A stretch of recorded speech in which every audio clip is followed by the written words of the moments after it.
ഏതാനും ദിവസങ്ങൾക്ക് മുമ്പ് നമ്മളൊരു വീഡിയോ ചെയ്തിരുന്നു. തലച്ചോറ് നിയന്ത്രിക്കപ്പെടുന്നു എന്ന് പറയുന്നൊരു വീഡിയോ. ആ വീഡിയോ ചെയ്തതിന് ശേഷം ഒരുപാട് പേർ എന്നെ വിളിച്ചിരുന്നു, നേരിട്ടും അല്ലാതെയും. ആ വീഡിയോ ചെയ്യുമ്പോൾ എനിക്കറിയില്ലായിരുന്നു ഇത്രത്തോളം ആളുകൾ ഈ ഒരു വിഷയത്തിൽ ബന്ധപ്പെട്ട് കിടക്കുന്നുണ്ട് എന്ന്. നമുക്കറിയാം, നമ്മുടെ രാജ്യങ്ങളെല്ലാം ഏറ്റവും കൂടുതൽ പണം ചെലവഴിക്കുന്നത് ആയുധങ്ങൾ വാങ്ങുവാൻ വേണ്ടിയാണ്. എന്നാൽ നമ്മൾ കരുതും പോലെയുള്ള ആയുധങ്ങളല്ല, രക്തം ചിന്തുന്ന അല്ലെങ്കിൽ മനുഷ്യരെ തന്നെ ഇല്ലാതാക്കുന്ന രീതിയിലുള്ള ആയുധങ്ങളല്ല ഇന്ന് എല്ലാവർക്കും പ്രിയം. മനുഷ്യരെ ഇഞ്ചിഞ്ചായി കൊന്നുകൊണ്ടിരിക്കുന്ന അല്ലെങ്കിൽ മനുഷ്യനെ തന്നെ മറ്റൊരായുധമാക്കി മാറ്റാൻ ശ്രമിക്കുന്ന രീതിയിലുള്ള ആയുധങ്ങൾ.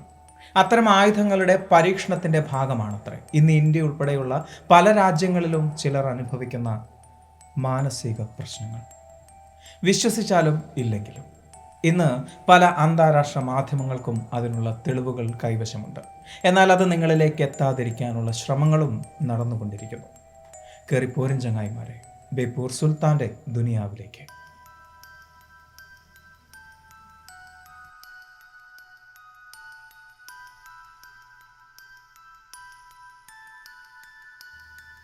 ജൂൺ 16, 2020 ഫ്ലോറിഡയിൽ സംശയാസ്പദമായ രീതിയിൽ ഒരു വാഹനം പോലീസ് പിന്തുടർന്നു.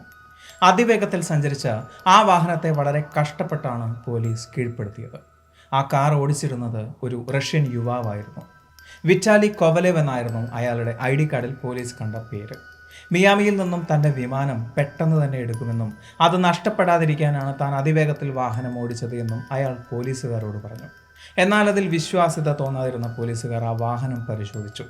അതിൽ നിന്നും അവർക്ക് കണ്ടെത്താൻ സാധിച്ചത് ഏതാനും വാക്കി ടോക്കികളും ഒരു ലാപ്ടോപ്പും ഒരു വീഡിയോ ക്യാമറയും പിന്നെ കുറച്ച് ഇലക്ട്രോണിക് ഉപകരണങ്ങളുമായിരുന്നു. റഷ്യൻ മിലിറ്ററിയിലെ രഹസ്യ വിങ്ങിൽ ജോലി ചെയ്തിരുന്ന ഒരു ഇലക്ട്രോണിക് എഞ്ചിനീയറായിരുന്നു വിറ്റാലി കൊവലേവ് എന്ന അന്വേഷണത്തിൽ കണ്ടെത്തി. US ഇൻ്റലിജൻസിൻ്റെ അന്വേഷണത്തിൽ അയാൾ ഒരു റഷ്യൻ സ്പൈ ആകാമെന്നും കണ്ടെത്തിയിരുന്നു.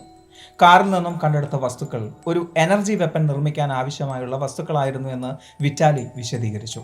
22 മാസത്തോളം അയാൾ US ഇൻ്റലിജൻസിൻ്റെ തടവിലായിരുന്നു. 2022 അയാളെ മോചിപ്പിച്ചു. വിറ്റാലി കൊവലേവിനെ ചോദ്യം ചെയ്യാൻ ഏൽപ്പിക്കപ്പെട്ട FBI ഏജന്റ് ഒരു സ്ത്രീയായിരുന്നു. ചോദ്യം ചെയ്തു തുടങ്ങി 1ാമത്തെ മാസത്തിനുള്ളിൽ തന്നെ അവർക്ക് ചില പ്രശ്നങ്ങൾ അനുഭവപ്പെട്ടു. തലയ്ക്കുള്ളിൽ അകാരണമായ ശബ്ദവും വേദനയും. ഒരു ഡെന്റിസ്റ്റ് പല്ല് ഡ്രിൽ ചെയ്യുമ്പോൾ തലയിൽ എപ്രകാരം ശബ്ദമുണ്ടാവുന്നു അതുപോലെയായിരുന്നു അത്രേ അവർ അനുഭവിച്ചത്.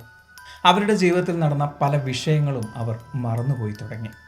പൊതുയിടങ്ങളിൽ ഒരു മാനസിക രോഗി എപ്രകാരം പെരുമാറുമോ അപ്രകാരമായിരുന്നു അവർ പെരുമാറിയിരുന്നത്. ഒരു അൽസൈമേഴ്സ് രോഗി എങ്ങനെയാണോ പെരുമാറുന്നത് അതുപോലെ. വിറ്റാലിയെ ചോദ്യം ചെയ്യാൻ ശ്രമിച്ച മറ്റ് 2 FBI ഉദ്യോഗസ്ഥരും ഏതാണ്ട് ഇതുപോലെ തന്നെ അനുഭവങ്ങൾ പങ്കുവയ്ക്കുന്നുണ്ട്. 22 മാസത്തെ തടവിന് ശേഷം വിറ്റാലിയെ മോചിപ്പിക്കുന്നതിന് മുന്നേ US ഇൻ്റലിജൻസിലെ ഒരു ഹാക്കർ വിറ്റാലിയുടെ ലാപ്ടോപ്പിൽ ഒരു ഫയൽ ഡീകോഡ് ചെയ്തിരുന്നു. അതൊരു റഷ്യൻ ഡോക്യുമെൻ്റ് ആയിരുന്നു. അതിൽ പറയുന്നത് യൂണിറ്റ് 29155 എന്നൊരു രഹസ്യ ഗ്രൂപ്പിനെ കുറിച്ചാണ്. യൂണിറ്റ് 29155 എന്നത് ഒരു റഷ്യൻ സീക്രട്ട് അസാസിൻസ് കോഡാണ്. ലോകത്തിൽ പലയിടങ്ങളിലും ഒരു രഹസ്യ എനർജി വെപ്പൺ ഉപയോഗിച്ച് അവർ പരീക്ഷണം നടത്തുന്നതായി പറയപ്പെടുന്നു. പല രാജ്യങ്ങളിലേക്കും ഫേക്ക് ഐഡികൾ ഉപയോഗിച്ച് കടന്നു കയറി അവിടെ കലാപങ്ങൾ സൃഷ്ടിക്കുന്നു, ആ രാജ്യത്തെ തന്നെ ഇല്ലാതാക്കുക എന്ന ലക്ഷ്യത്തോടു കൂടി. റഷ്യൻ പ്രസിഡന്റ് വ്ളാദിമിർ പുടിൻ്റെ അറിവോടുകൂടി 50-60 ആളുകൾ ചേർന്നിട്ടുള്ള ഒരു രഹസ്യ സ്ക്വാഡാണ് യൂണിറ്റ് 29155. 2008 മുതൽ പല രീതിയിലുള്ള രഹസ്യ പ്രവർത്തനങ്ങൾ അവർ നടത്തിയിരുന്നുവെങ്കിലും 2019 ശേഷമാണ് മറ്റ് രാജ്യങ്ങൾക്ക് അവരെക്കുറിച്ച് കൂടുതൽ അറിവുകൾ ലഭിക്കുന്നത്.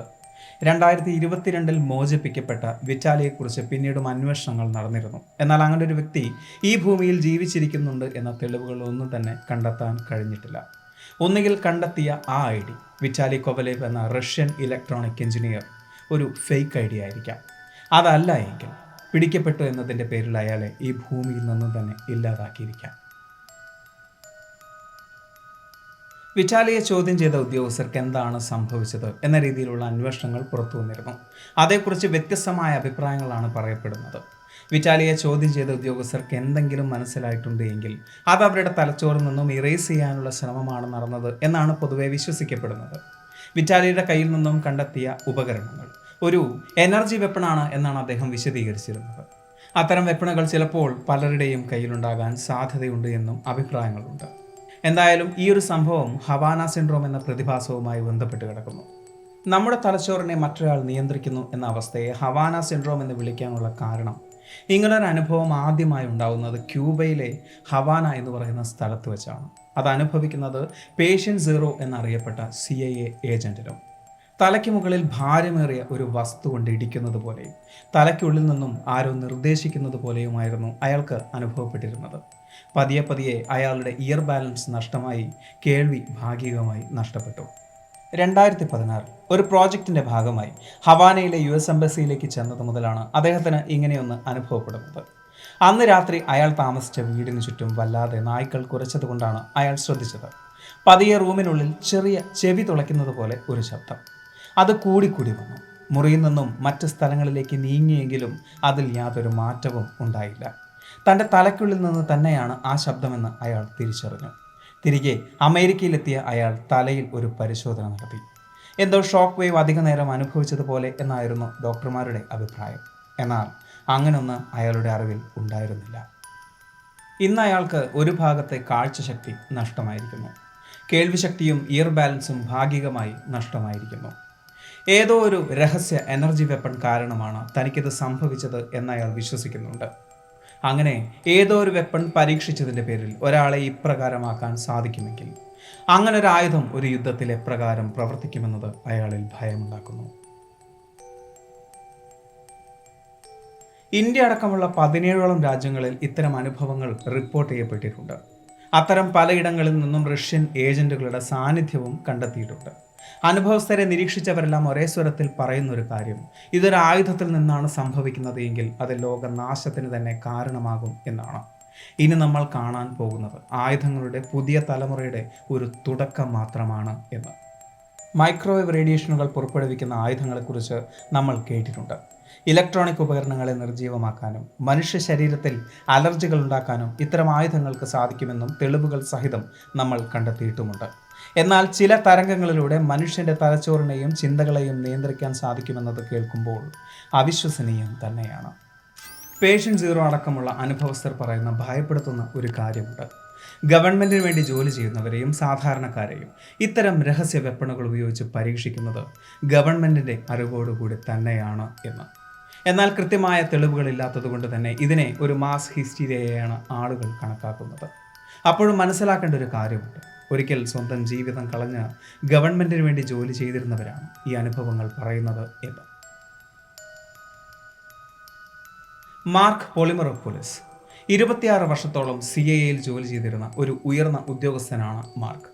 ലോകത്തിൽ പലയിടങ്ങളിലും അദ്ദേഹം അമേരിക്കൻ ഗവൺമെൻറ്റിന് വേണ്ടി ജോലി ചെയ്തിട്ടുണ്ട്. അത്രയ്ക്കും പ്രഗത്ഭനും ഇൻ്റലിജൻറ്റുമായ മാർക്ക് പോലും ഹവാന സിൻഡ്രോമിന് ഇരയായിട്ടുണ്ട്.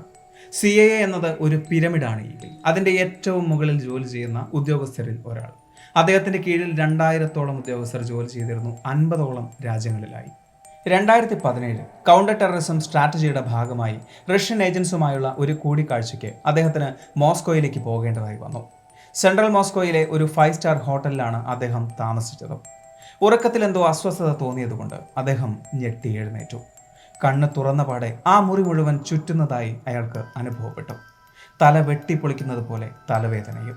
തനിക്ക് എന്താണ് സംഭവിക്കുന്നത് എന്ന് മാത്രമല്ല, താൻ എവിടെയാണ് നിൽക്കുന്നത് എന്ന് പോലും മണിക്കൂറുകൾക്ക് ശേഷമാണ് അയാൾ തിരിച്ചറിഞ്ഞത്. US ട്രോമാറ്റിക് ബ്രെയിൻ ഇഞ്ചറി സെൻറ്ററിലാണ് മാർക്ക് പരിശോധനയ്ക്കായി ചെന്നിരുന്നത്. അവിടെ ചെന്ന മാർക്കിന് അറിയാൻ സാധിച്ചത് ഏതാണ്ട് ഇതേ ഇഞ്ചുറി പാറ്റേണിൽ ഒരുപാട് മിലിറ്ററി ഉദ്യോഗസ്ഥർ അവിടെ പരിശോധനയ്ക്കായി ചെന്നിരുന്നു. അവരെല്ലാം റഷ്യൻ സന്ദർശനത്തിന് ശേഷമാണ് അവിടെ ചെന്നത്. അക്കോസ്റ്റിക് നോൺ ലിതൽ വെപ്പൺ എന്നാണ് ഈ ഒരു ടെക്നോളജിയെ അവർ വിളിച്ചിരുന്നത്. അതായത് ഒരു മനുഷ്യനിൽ മുറിവുണ്ടാക്കാത്ത രീതിയിൽ അയാളുടെ നിയന്ത്രണങ്ങളെ മുഴുവൻ ഇല്ലാതാക്കുക എന്ന രീതിയിലുള്ള ഒരു വെപ്പൺ. ഇത് ഏതോ ഒരു വലിയ വെപ്പൻ്റെ പ്രോട്ടോടൈപ്പ് മാത്രമാണ് എന്നാണ് നിരീക്ഷകർ പറയുന്നത്. അതായത് ഇങ്ങനൊരു വെപ്പൺ ഉപയോഗിച്ച് ലോകശക്തികളെ മുഴുവൻ ഒരു രാജ്യത്തിന് ഇല്ലാതാക്കാൻ സാധിക്കുമെന്ന്. എന്നാൽ ഹവാന സിൻഡ്രോം എന്ന് പറയുന്നത് വെറും ഒരു കെട്ടുകഥ മാത്രമാണ് എന്ന് അഭിപ്രായപ്പെടുന്നവരുമുണ്ട്. ഒരു ഗൂഢാലോചന സിദ്ധാന്തം മാത്രമാണത് എന്നും ചിലർക്ക് മാത്രം ഉണ്ടാകുന്ന മാനസിക പ്രശ്നങ്ങളെ ഈ ഒരു സിദ്ധാന്തവുമായി കൂട്ടിക്കെട്ടുകയാണ് എന്നും പറയുന്നവർ നമുക്ക് ചുറ്റുമുണ്ട്. അങ്ങനെ വിശ്വസിക്കുന്നവരും. ഏതാനും ദിവസങ്ങൾക്ക് മുമ്പാണ് റീന എന്ന് പറയുന്ന സ്ത്രീക്കുണ്ടായ അനുഭവത്തെക്കുറിച്ച് നമ്മളൊരു വീഡിയോ ചെയ്തത്. ആ വീഡിയോയ്ക്ക് താഴെയും ഇത്തരത്തിലുള്ള അഭിപ്രായങ്ങൾ പറയുന്നവരുണ്ട്. അത് അവരുടെ മാനസിക രോഗമാണ് എന്നും ഇതെല്ലാം അവരുടെ ഹാലുസിനേഷൻ മാത്രമാണ് എന്നും. എന്നാൽ മനസ്സിലാക്കേണ്ട ഒരു കാര്യമുണ്ട്. 2017 മുതൽ 2022 വരെയുള്ള 5 വർഷത്തിനിടെ ഏതാണ്ട് 50-ൽ കൂടുതൽ CIA ഏജൻസാണ് ഇത്തരത്തിലുള്ള അനുഭവങ്ങൾ പങ്കുവച്ചിരിക്കുന്നത്. ജോലിയിലുള്ള അമിതമായ പ്രഷറും ഉറക്കമില്ലായ്മയുമാണ് ഇത്തരത്തിലുള്ള ഹാലുസിനേഷൻസിലേക്ക് അവരെ എത്തിക്കുന്നത് എന്നാണ് ചില വിദഗ്ധർ പറയുന്നത്. സാധാരണക്കാരിലും ഇങ്ങനെ സംഭവിക്കുന്നതിന് അവർ പറയുന്ന കാരണം ഇതൊരു മാസ് ഡിസെപ്ഷനാണ് എന്നാണ്. റോബർട്ട് ഇ ബത്തോളമി എന്ന അമേരിക്കൻ മെഡിക്കൽ സോഷ്യോളജിസ്റ്റാണ് ഇങ്ങനെയൊരു അഭിപ്രായം പറയുന്നത്. അദ്ദേഹം തൻ്റെ ഹവാന സിൻഡ്രോം എന്ന് പറയുന്ന പുസ്തകത്തിൽ ഈ അവസ്ഥയെ ഒരു മാസ് സൈക്കോജനിക് ഇൽനെസ് ആയാണ് കണക്കാക്കുന്നത്.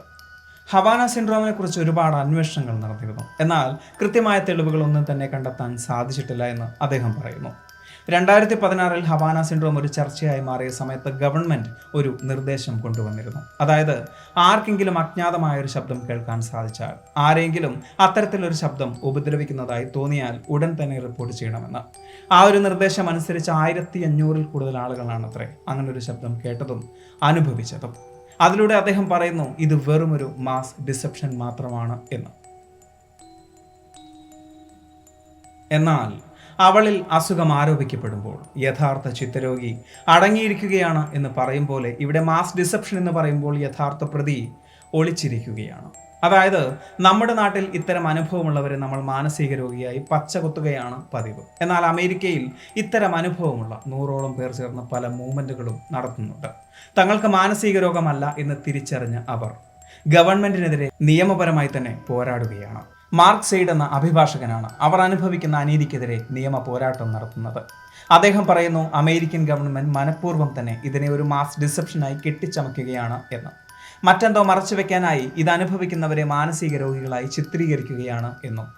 അവർ അനുഭവിക്കുന്ന പ്രശ്നങ്ങളെ മാസ് ഡിസെപ്ഷൻ അഥവാ മാസ് ഹിസ്റ്റീരിയ എന്ന പേരിൽ വിളിക്കുന്നത് തന്നെ അവരെ അപമാനിക്കുന്നതിന് തുല്യമാണ് എന്ന് അദ്ദേഹം അഭിപ്രായപ്പെടുന്നു. യാഥാർത്ഥ്യമാകട്ടെ കെട്ടുകഥയാകട്ടെ, അവിടെ അവർക്ക് വേണ്ടി സംസാരിക്കാൻ ഒരാളെങ്കിലുമുണ്ട്.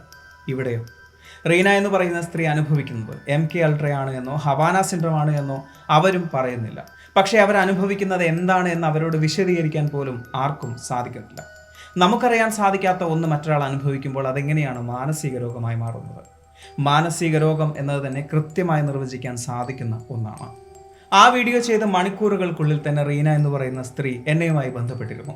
അവർ പറയുന്നു ഇതേ അനുഭവത്തിലുള്ള പലരും അവരുമായി ബന്ധപ്പെട്ടിട്ടുണ്ട്. അവരെ കൂടാതെ മറ്റു പലരും എന്നെ വിളിച്ച് അവരുടെ അനുഭവങ്ങൾ പങ്കുവച്ചിരുന്നു. ഒരാൾക്ക് സംഭവിച്ചാൽ അതിനെ നമുക്ക് ഹാലുസിനേഷൻ എന്ന് വിളിക്കാം. 2 പേർക്ക് സംഭവിച്ചാലും അതിനെ നമുക്ക് ഹാലുസിനേഷൻ എന്ന് വിളിക്കാം. 3 ആയാലോ 30 ആയാലോ 300 ആയാലോ അതിനെ നമ്മൾ എന്ത് പേരിട്ടാണ് വിളിക്കേണ്ടത്?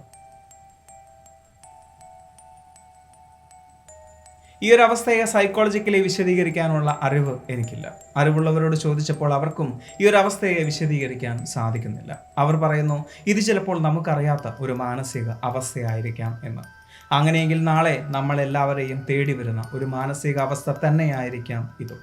അതുമല്ല എങ്കിൽ അവർ പറയുന്നത് പോലെ ആരൊക്കെയോ ചില എനർജി വെപ്പണുകൾ ഉപയോഗിച്ച് നമ്മുടെ തലച്ചോറുകളെ നിയന്ത്രിക്കുന്നതായിരിക്കാം. കാലങ്ങൾക്ക് മുമ്പ് ഒരു തോക്ക് എന്നത് ഒരു സാധാരണക്കാരന് ചിന്തിക്കാവുന്നതിലും അപ്പുറമായിരുന്നു. ഇന്ന് ഒന്ന് മെനക്കെട്ടാൽ ആർക്കും ലഭിക്കാവുന്ന ഒന്ന് തന്നെയാണ് ഒരു തോക്ക്. ഏതാണ്ട് അതുപോലെ തന്നെ ചെറുതും വലുതുമായ എനർജി വെപ്പണുകൾ നാളെ ചിലപ്പോൾ വിപണിയിൽ വന്നേക്കാം. അന്ന് ആരുടെയെങ്കിലും എനർജി വെപ്പണ് അടിമയാവാൻ നമുക്ക് കാത്തിരിക്കാം. ഈ ഒരു വീഡിയോ നിങ്ങൾക്ക് ഇഷ്ടമായി എന്ന് വിചാരിക്കുന്നു. സുൽത്താൻ എപ്പോഴും പറയുന്നത് പോലെ സബ്സ്ക്രൈബുകൾ കൂമ്പാരമാകുമ്പോൾ പരിപാടി ഗംഭീരമാവും. അതുകൊണ്ട് സബ്സ്ക്രൈബ് ചെയ്യുക. അടുത്ത വീഡിയോയ്ക്ക് വേണ്ടി കാത്തിരിക്കുക. അതുവരെ